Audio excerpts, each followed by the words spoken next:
This is the Bates Bobcast, our weekly podcast where we take a look at the week that was in Bates athletics. My name is Aaron Morrison. This week we are taking a look at the strong start to the season for the track and field teams.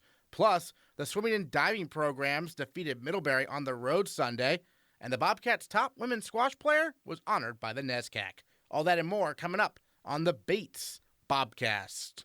Bates, fight till the end, fight till the end of every game. Right till the end, fight for around the Mother's Day. The men's basketball team defeated Thomas College on Tuesday, 75-73, behind 17 points from junior Jeff Spellman and 14 points from sophomore James Mortimer. With the score tied at 73 and time running out, Spellman came through for the Bobcats. With 10 seconds left, Greenalch with 8, Greenalch with 7, to Lynch at the elbow, to Spellman with 4, he got it with 2! Timeout Terriers with 2.5 seconds to go. The Bobcats lead 75-73. Men's basketball also hosted Middlebury and number 3 nationally ranked Williams over the weekend. The Panthers edged Bates by 7 on Friday, and Bates put a scare into Williams on Saturday, leading the Ephs by as many as 14 points in the first half before Williams rallied in the second half to beat Bates by 6. Assistant head coach and assistant athletic director Tommy Verdell joined me on 105 Sports Radio in Auburn to recap the week. The game against Thomas College, a close game. The final play, though, break it down for us. You got Spellman there in the low block, and he won the game for you with 2.5 seconds left. Yes, I mean, the thinking was let's take advantage of the size mismatch that he had. Even if they were going to switch a screen that we were anticipating that they weren't going to do because the kid who was guarding him was really their best defender, get Spellman as close to the basket as we could have everyone lift it out, dump it in, and he's going to make the bucket. That was pretty clear forward. Coach drew up a great play, and most importantly, we executed it because that's been a key for us. And as we progress through our season, it's about the execution in those critical moments of games. Then Middlebury and Williams, obviously, always two tough opponents. You're in both games. Williams, you had to lead in the first half and led at halftime. Tell us a little bit about the 1-3-1 zone defense because that I think is new for the Bobcats this year compared to the previous few seasons at least. Yes, right? Well, your guys' previous guest, you were talking football and you were talking to Patriot football, and I'm anti-Patriot too, so don't worry about it. All right, there we go. All right, good. But I will say this: let's give some due to Bill Belichick and his philosophy on whatever it takes to win that game that week. So that's kind of how it migrated for us with the 1-3-1, which is something we've been doing, but we really looked at it and we're thinking this is really our best chance to defeat Middlebury and Williams. So we define hey, here's how they can beat us. We're okay with losing this way, trying to make them do things that they're not used to. If they beat us that way, that's fine. We know they're good at this. Let's not let them do that. Mm-hmm. So Middlebury, they play with great pace in the half court and in the full court. So we really were you know what? The best thing for us to do is to slow them down. We had studied their zone offense, and they were very deliberate. They were very good at it, but they were very deliberate. So just to take some of the pace out of there, make them have to think a little bit, make them work a possession, we thought that would work well for us. We had a couple of hiccups in what our responsibilities were. As you said, this is new for us to go as exclusive to it as we did this weekend. Right. And they made us pay for it, because they knocked down some shots. But the beauty of it in our league is that we have the opportunity the next day to go play right away again. So a lot of people would probably think it was foolish for us to really try to play zone against Williams as well, because Williams is a team that has great size, a lot of shooting, but also same thing, their man-to-man offense is just unbelievably good. And we felt you know what, let's make them do something different. So between the end of the game on Friday night and going into the game on Saturday, we really focused on some film, talked to our guys, had a walkthrough, and corrected some of those mistakes, and really, really, really, truly executed in the first half. I mean, the whole Williams to 27 points in a half is kind of unheard of. I mean, my phone has been blowing up what did you do? And I was you know what? We did a little bit of this, a little bit of that, and then, maybe they didn't do a little bit of whatever, but that was part of the plan. Second half, again, they made some shots. And, people overreact when you're playing a zone and teams make outside shots. Teams make outside shots. They shoot threes against man and against zone. There's never been a shutout in the game of basketball yet. When there is, I hope I'm a part of that because I think that would be, hellacious to have happen. But, you're going to give up points. And really, down the stretch, it wasn't even our defense. It was Williams, really their length and size defensively that just affected us enough offensively. We didn't execute as well as we need to against that kind of high-level team quality of opponent to get the victory. But I do believe that even in defeat, our guys really grew a lot from that, and I think we have a greater sense of confidence in ourselves and where we can go moving forward in the NESCAC. And as you know, Aaron, the spring and fall sports don't get this. They don't get that second chance. Like if a fall sport starts off 1-3 or 0-4, they've probably incurred a couple of league games already. For us, we have, in essence, what can be some preseason non-conference games, and then we have the 10-game juggernaut of the NESCAC, of which if you do well in that, now you can get yourself to postseason play. So we've kind of looked at the season this way. It took us a little while longer to gel than I think we thought it would. Kind of dealing with guys in and out of the lineup in the first half of the season, I think was part of that. But we are where we are now with the big game against Tufts. In essence, when you look at it, and you hate to say it this way, must win. A must-win playoff game already, and that's just what the NESCAC is about. The women's basketball team fell at Middlebury and Williams over the weekend, but they get a chance to bounce back this week with a pair of home games against Norwich and UMaine Farmington on Tuesday and Thursday, respectively. Speaking of bouncing back, the swimming and diving teams returned from their Florida training trip even stronger than they were in the fall. The Bobcats traveled to Middlebury on Sunday, and both the women's and men's teams outscored the Panthers. The men won 11 races, and the women won 9. Junior Emmy Daigle won both the 100 breaststroke in 1 minute, 7.71 seconds, and the 200 breaststroke in 2 minutes, 29.72 seconds. Head coach Peter Casares calls Daigle one of the top breaststrokers in the NESCAC, and she is our female Bobcat of the week. I think we went into it knowing it was going to be pretty tough. Our coach told us going into it that we would need to win a handful of races to make up for the points that we would lose in diving because we don't have any female divers this year. So I think we all went in knowing that it was going to be hard going to Middlebury. We just knew that we would just kind of have to be tough, especially coming off of that long bus ride. But everyone really had some great swims, and I think that we really gave it our all, and it ended up going all right. Take us through the races you won there in the breaststroke. I swam the 100 and 200 breaststroke, and this meet in the past for me has been pretty tough. So it's the first time we are racing coming back from training trip, and it's been about a month since our last meet. So it is a little nerve-wracking, or was a little nerve-wracking, but I just knew I wanted to do my best to bring back the points for Bates, and I had some other really great teammates swimming in there with me. So I was nervous, but I ended up doing all right. Breaststroke, when did you kind of realize that was kind of your best event? I haven't really been able to do anything else. I've kind of always been a breaststroker. In swim lessons when I was little, I remember being held back because I couldn't do flutter kicks. So I kind of, it was just a stroke that came more naturally to me than others, and it has really been the only thing I've swam since beginning swimming. And then when did you start kind of wanting to swim competitively? I swam competitively on a sort of low stakes, summer rec league when I was little. And I was pretty athletic just doing other things, but I only started swimming year-round, kind of choosing it as my sport starting in 7th or 8th grade, and then continued just swimming through high school and came here. Yeah, so speaking of that, you're from Oregon, so what appealed to Bates? I actually didn't end up coming on any recruiting trips for any of the colleges that I looked at. Luckily, swimming is a pretty easy sport to research. You can just kind of look up every college team and their swimmers and see how fast they are. So I was definitely looking at schools that were further away, and I wanted something different.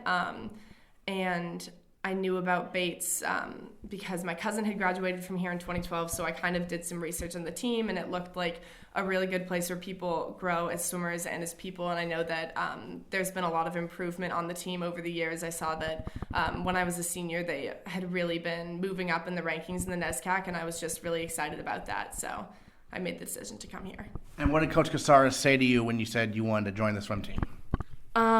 It was kind of funny, actually. I didn't do any recruiting trips, and I didn't actually even visit campus until after I had decided to come here. I had sort of been in email contact with Vanessa throughout my senior year, and then I showed up for Admitted Students Day after deciding I was going to come, and I don't think they even knew until the moment that I met them for the first time. And I met him, and he was like, "Oh, I just saw that you're like on the list here to come. Like, that's great." And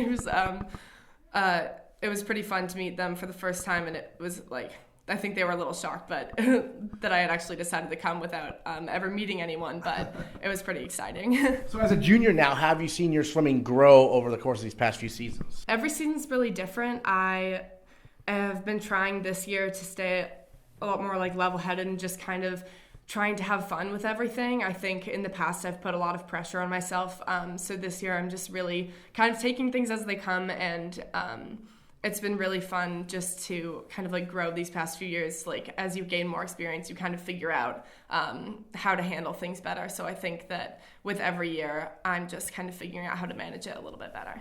Home meet this Friday against Bowdoin, right? You had the home meet earlier against Dartmouth. That was probably an interesting experience. Yeah. Now, Bowdoin, a rivalry, what's that dynamic like? It's pretty tough. That was the I believe the one dual meet that we lost last year. And so it'll be nice to have it at home and have it be our senior meet. I think we're like ready to put up a fight. They have some divers and we don't. But I think it'll be great to have that meet be here. And we're definitely ready to take on the challenge. And then what are you studying here academically? I'm a math major. Okay, and what interested you in math, I guess? I just generally enjoyed math in high school, and it was something that I liked coming here, just solving problems. Does the math major apply at all to swimming in terms of knowing the distances you need to, when to speed up or whatever? I don't know. Sometimes people joke when we're doing stuff in practice with tempos and things, we have to divide our times by 4 to find the what we want to go in a 25, and people will joke with me like, oh, like what should I be, like you're a math major. Like, I don't really do math in my head, so honestly I don't really have an easy time with that either, but it's kind of funny. Excellent. And then what are some goals you have set in your mind for the remainder of the season? I don't really know. I'm pretty excited for NESCACs. I'm just trying to take every meet as it comes and really just focus on my stroke. I've been doing a lot of technique work this year for breaststroke. It's kind of a lot to think about actually in training, so I'm just trying to apply that to the races and then see where that gets me with the times, I guess. There you have it. Emmy Daigle, Female Bobcat of the Week. Thanks so much. Thank you. The track and field teams opened their season Saturday with a tri-meet against MIT and Colby. Both Bates teams outscored the Mules and gave the top 5 nationally ranked engineers all they could handle, with the men only being outscored by MIT by 9 points. Sophomore Ryan Nealis won the mile in a personal record time of 4 minutes, 21.72 seconds, outracing an All-American from MIT along the way. Nealis came back from that run and took second place in the 800 meters. And for that, Ryan Nealis is our male Bobcat of the week. Going into the race, I did a lot of work this fall, getting myself in really good shape, and I was like, just want to get the season off to a great start. And I just, looked at the field beforehand, realized that there was a really good runner in Aiden Gilson that was going to bring me through in a good time if I just was patient. And I just hung right on him. And then with 2 laps to go, I started making moves. And a lap to go, I just put a gap on him. I didn't actually know that it was going to be a fast time, just feeling it didn't feel that fast of a race. But after finishing, I was really happy with the result. I think it was a great race and looking forward for the next one. I understand the runner you mentioned, he's an All-American, right? So what does that mean to you to outrace a guy like that? I mean, it's definitely, I was super hyped about that. It's early in the season, though. A lot can still happen, and, it doesn't tell for the rest of the season, but it's definitely a very good sign that I can do that early in the year. And the 800 meters came after that, is that correct? Yeah, so the 800 meters was like 45 minutes after that race. So what's that kind of recovery like and getting ready to go for another race? Yeah, definitely physically it's hard to bounce back. It's kind of managing the recovery of the race, but then warming up for the next one. And with that, you want to move around, but you don't want to expend too much energy because then the lactic acid will build up and your legs get heavy. But then mostly it's just about like preparing yourself mentally and just getting ready to just feel more pain in that next race. And the team as a whole, Fresh called it one of your best performances, not the best ever, at its opening meet against a nationally ranked opponent like MIT. What was some other performances you saw that you really were impressed with? I think we got some great performances out of our freshmen, John Everett, John Mashansky doing a great job. And then, I mean, our seniors and our juniors stepping up in their events, just starting the season off great. That's Zach Campbell in the throws. That's Mark Fusco in the 600. I know he didn't have the result he wanted, but you got to start somewhere in the beginning of the season. And then, my roommate, Johnny Rex, obviously killing it in the throws. I know he didn't have the weekend he wanted. Like, he had an amazing weekend, but I think he knows that he can do a lot better, and big things are going to come from him. So your roommate, interesting. Yeah. So we got a thrower and a cross country and a distance runner. Yeah, I mean, we hit it off from the beginning of last year, and we really motivate each other when it comes to track, and it's awesome living with him. We look at stuff online. We send each other articles and stuff like that. So it's awesome rooming with Johnny and bouncing ideas off of him. Now you run cross country in the fall. So what's that transition like into this indoor season? It's so last year I was on the cross country team, but I wasn't racing. I was kind of using it as like a training season. And then this year, I was in a lot better shape coming into the year. So me and coach were like, we'll see what happens. And racing cross country did wonders. It was awesome. It builds so much strength, like mentally, physically. When you step up on the line for a mile, you think, wow. In the fall, I was racing 5 times this distance in cold weather and up and down hills, So mentally, physically, you just feel a lot better going into the track season.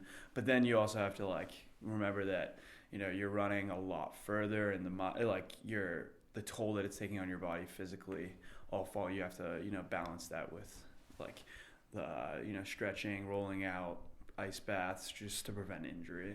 Because those are definitely serious things that can come off cross country. Right, for sure. Okay, so you're from London. How did Bates get on your radar for college? My dad's from America, my mom's from Canada, so it was inevitable that I was going to make my way over to this side of the pond. But I went to the American school in London, which was kind of geared us towards America as well.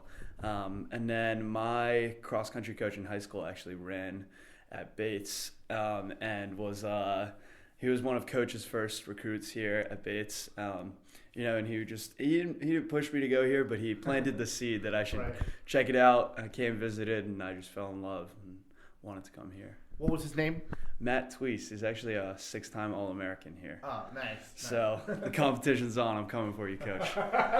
There you go. And then growing up in England, when did you start getting into running?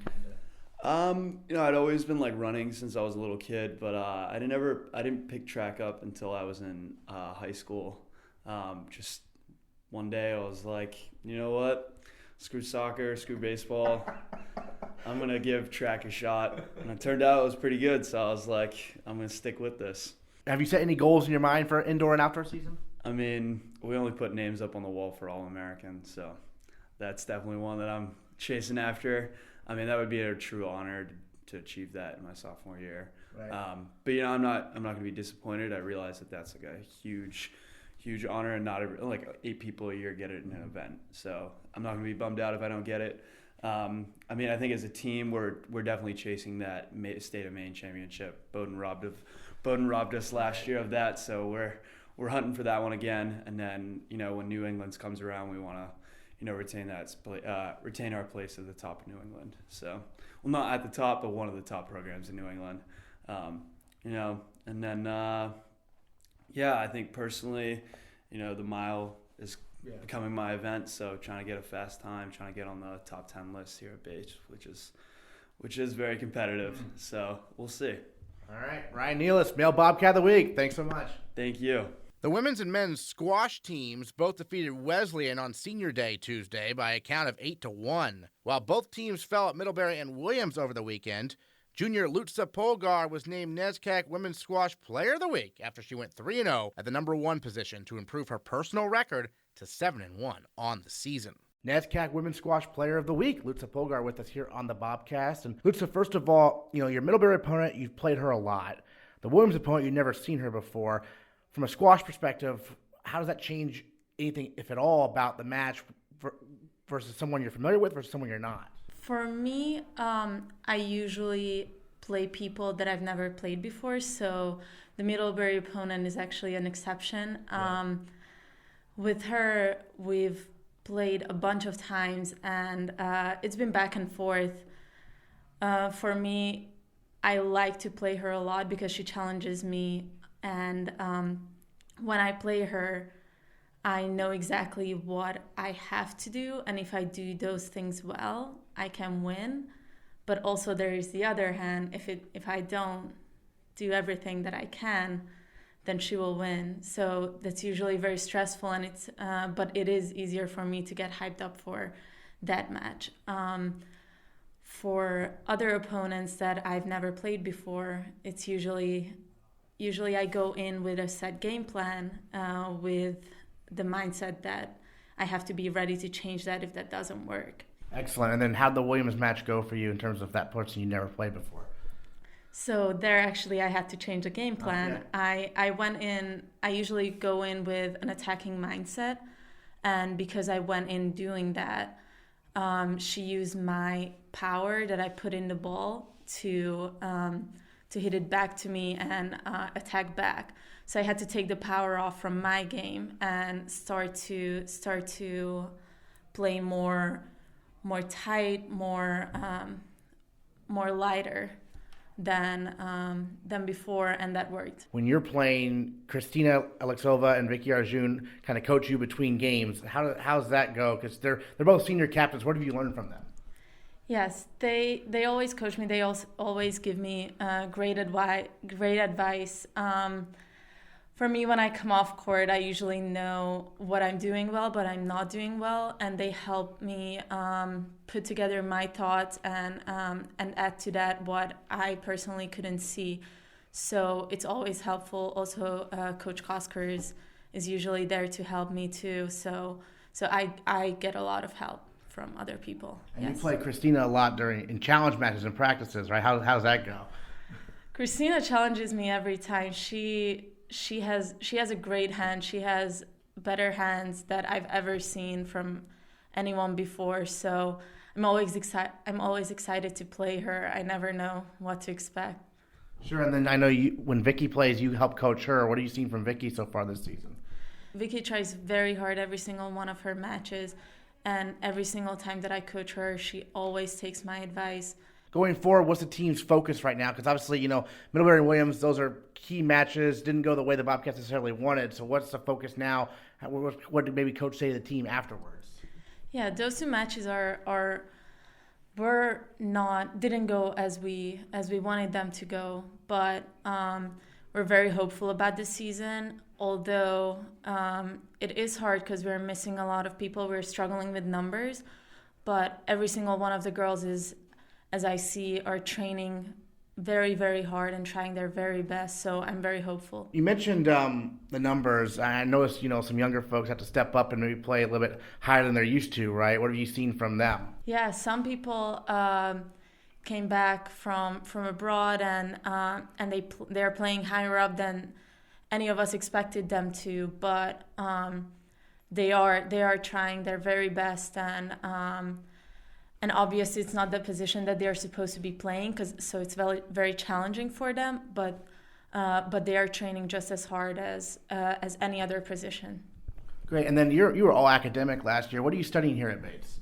I study mathematics, and my minor is physics. I've been interested in it since I was very young, and I came here. I originally wanted to be a DCS major, but since the major is not ready, I decided to do math instead, since there is some programming in it, and I was always interested in it. So I find it challenging and very, very interesting.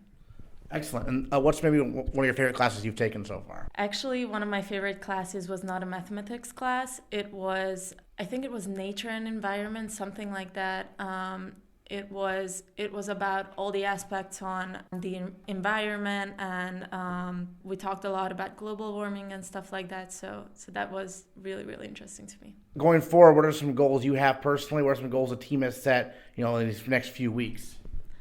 For us, we're trying to win every single one of our matches. Obviously, that's still left until NESCACs. And the team goal is for NESCACs to finish second.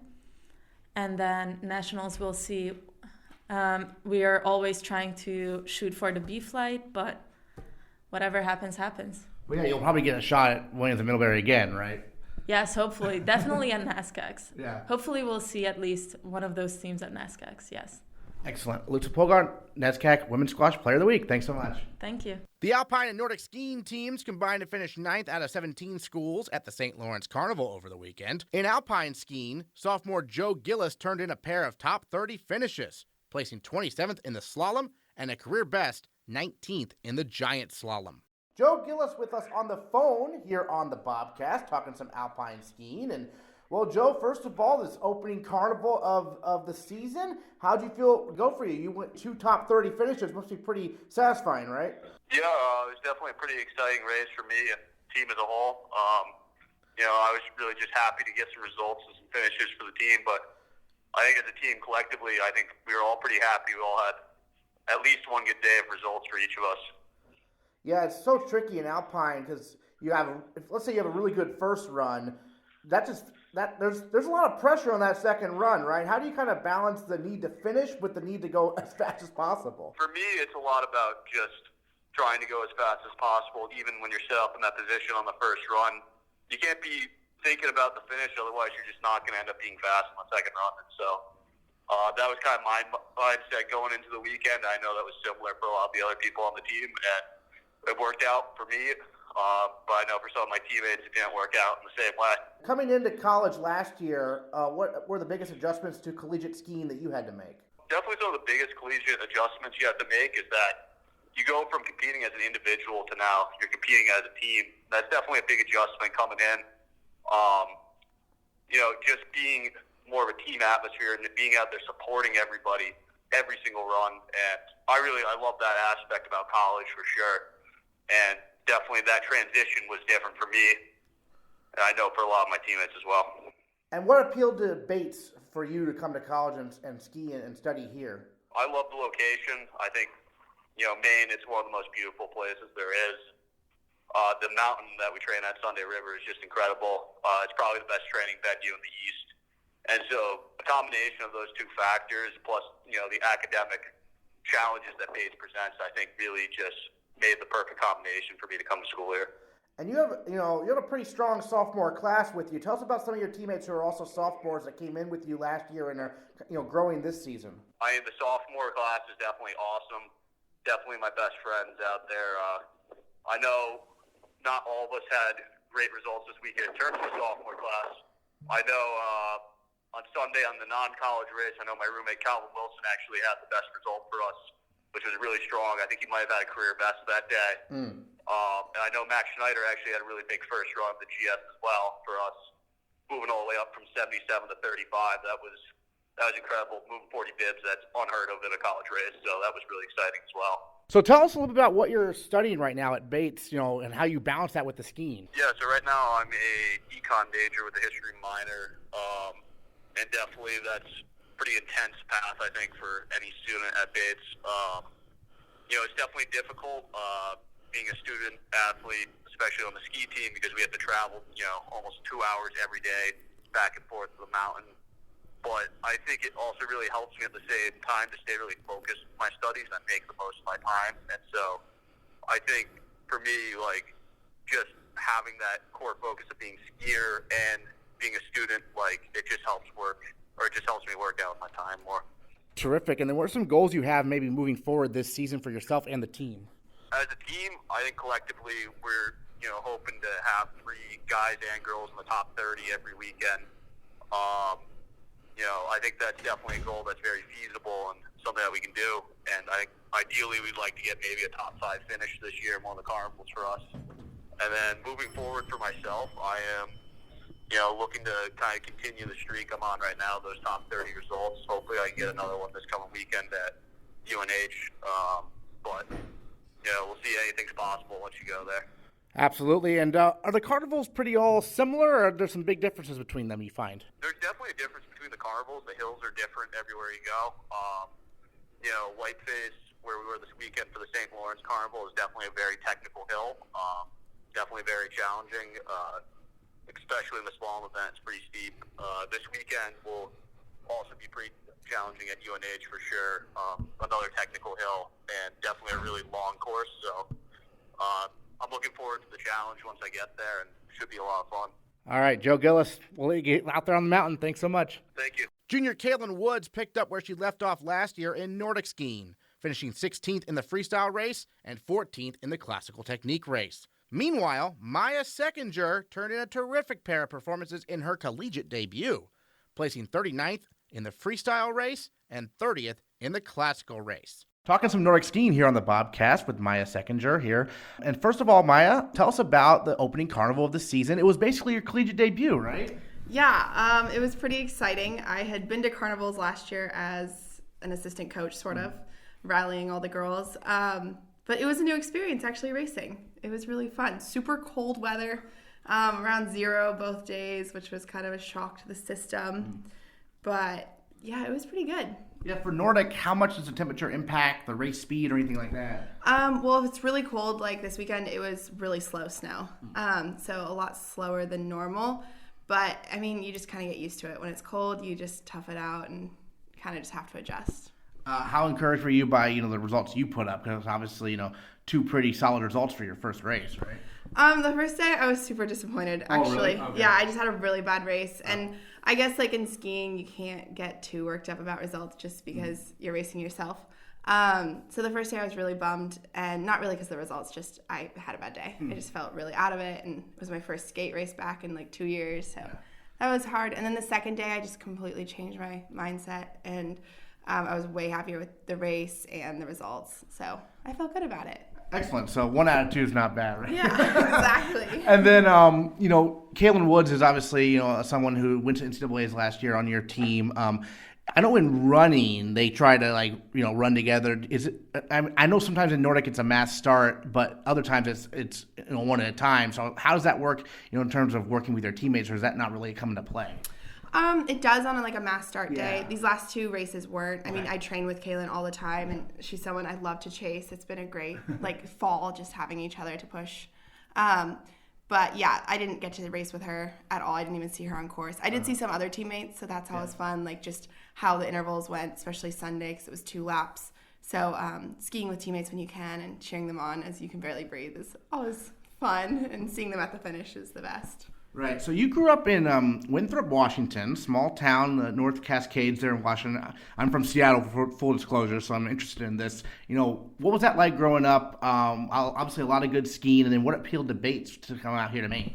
Yeah. So growing up, super small town, I wanted to leave pretty much immediately. I actually took a year off before I came to Bates and skied in Bend, Oregon. Sure. Just to sort of grow up and figure out what I wanted to do. So my parents are both from the East, and they wanted me to go to school out here just to experience the different coasts. And I looked at a bunch of the NESCAC schools and where I wanted to ski. I knew I wanted to ski in college, and Bates was just my favorite. I just toured campus and absolutely loved it. And it was my first choice, and I applied ED, and I didn't get in. And then that's when I decided to take a gap year. And then I ended up getting in regular that year and deferred. And I'm now back and so happy, and yeah, it was a good choice. So wait, did you end up taking 2 years after high school then, or no, one? Just 1 year. I took a year off, skied, and then came here and couldn't race. Right. So right, it's yeah. Gotcha. Finally get to race here. It's been a while. So how does collegiate skiing compare to skiing, in high school? I'd say it's more fun, honestly. It seems a lot less stressful. Just your teammates are, I don't know, I feel like it's more of a family and less competitive. Within each other. There's still a good drive. I really like the college circuit so far. Yeah, it's good. Well, being injured last year, what was the process like coming back from the injury? Challenging, definitely. I tried to train as much as I could last year through the injury, but that was I mean, it was hard. Like, I was a lot of pool running, a lot of spinning. That's all I could do. It was, like, the team supported me, which was really nice. My coaches and teammates, they, like, really worked hard to, like, be encouraging and keep me a part of everything. And then, you know, this year I'm not where I want to be physically, just because I had to take a year off from my normal training. So, like, I'm hoping to come back next year even stronger. But just a lot of rehab, a lot of PT, and then just a lot of hard work, normal training this summer. What was the moment like when you finally got back on skis? Let's see. I think I've been on skis on and off, but I guess, like, racing again this weekend, and we had some 2 races before too.